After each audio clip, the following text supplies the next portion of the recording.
Hello and welcome back to the Beyond Football Zone and to a weekend review, reviewing the Premier League fixtures from this weekend and starting off with a crazy game at the City Ground. Nottingham Forest 7, Brighton 0. Yes, you heard that right, 7-0. Dunk with an own goal, then gives White and Wood in the first half.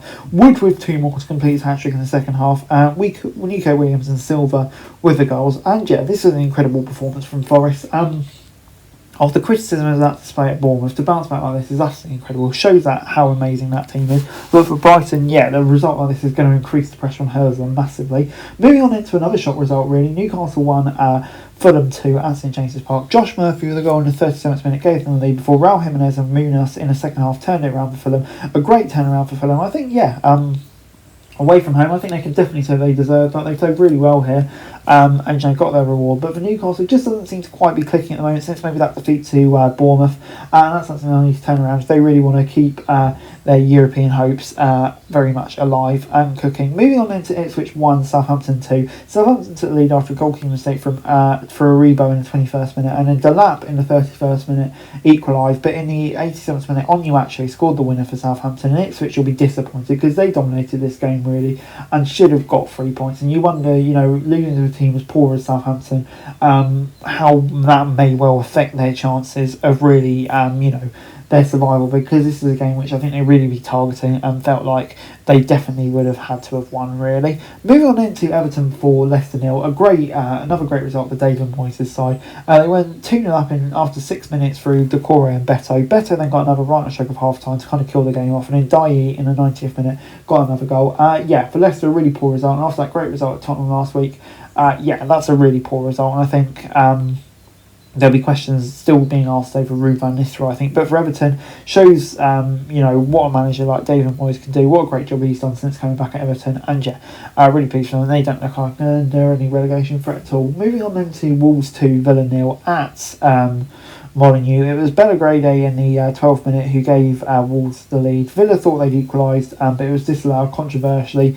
And then late on, Cunha got the winner. So a great result for Wolves. I think it's a result they deserve. They created the better chances and in the end made it count. They'll be absolutely delighted with that. But for Villa, that's a really disappointing result, and it just seems to have these slip-ups every once in a while, poor results where they really should get better, and that will really harm their attempts for Europe.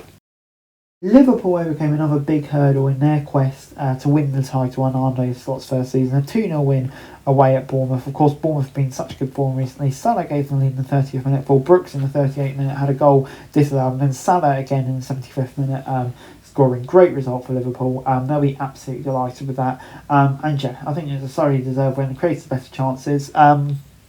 Thoroughly deserving winners. Bournemouth will be disappointed, but I think just came up against a better side, and Liverpool just look well on their way to winning the league title now. Moving on to Sunday's action, and Tottenham finally got a win in the Premier League, defeating Brentford 2-0 at the Brentford Community Stadium. Jan out with the own goal in the 29th minute, and Sarr finishing off in the 87th minute. A really good performance this by Tottenham. I think Brentford probably had more of the game, more of the chance and stuff like that, but Tottenham, as we know, it's a pretty depleted squad. They stuck at it, and I think got a win. It's very much what needed, and hopefully release some of the pressure off Ange. For Brentford, though, a disappointing result with kind of circumstances going into it. I think they'll be pretty frustrated. Moving on into Manchester United 0, Crystal Palace 2. Another hugely frustrating day for Manchester United. 2 goals in the second half, one from Mateta and another from Mateta in a 64 from the 88th minute. Palace dominated the game, really, created the better chances, in the end deserved the win. For Manchester United, another damning indictment as to where they're at right now, but for Palace, a memorable day, and their charge towards another comfortable mid-table finish continues, and they're looking like a pretty decent side now, it has to be said. Arsenal defeated Man City 5-1 at the Emirates in a crazy game.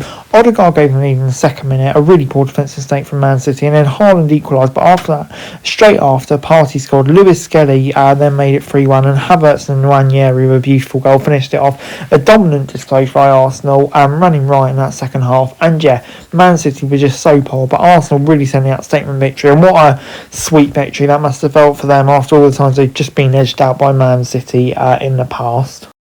And in the Monday Night Football, Chelsea came from behind to defeat West Ham 2-1. It was Bowen who got the goal against the run of play in the 42nd minute to give them the lead before Neto made it 1-1 and Wan-Bissaka own goal made it 2-1 to Chelsea. And yeah, Chelsea on the whole dominated the game really and probably deserving winners. Show characters come from behind too. I think Graham Potter will be disappointed to lose having led, but at the same time, yeah, I think definitely positives to take, but Chelsea in the end probably deserving winners. Moving on then to a preview of the action coming up this week, including Arsenal against Newcastle and Tottenham against Liverpool in the second leg of the semi-finals of Carabao Cup, and Arsenal against Newcastle at St James's Park with a 2-0 lead, and yeah, you'd expect them to convert this. Arsenal come all guns blazing because they really want to get to this final and maybe even win a trophy under Mikel Arteta. Obviously it's been a while since they've done that, but I think with the way Newcastle play at the moment, going into a 2-0 lead at their home ground, I feel like they should come out away with a victory here. Maybe not on the night, but on the leg in total. Moving on then to Tottenham against Liverpool, and for me this is a big game that could define Ange's maybe Premiership at Spurs. If they can get to the final, even with all the issues they're having, that would be a huge achievement. Yeah, I'm going to say Liverpool at Anfield. I just feel like they're so strong at Anfield. I think it's only one goal. I do feel like I have the capability to turn it around. I think with Tottenham's injury hit squad, they'll have a decent chance. I'm going to say Liverpool will go through and face Newcastle in the final. Anyway guys, that's it for this video. Thanks very much for watching. Remember to like, share, subscribe. Follow us on our socials. Link in the description below for daily football news, meme and content. Subscribe for our other channels on screen right now. That'd be greatly appreciated. Thanks very much for watching. Peace out.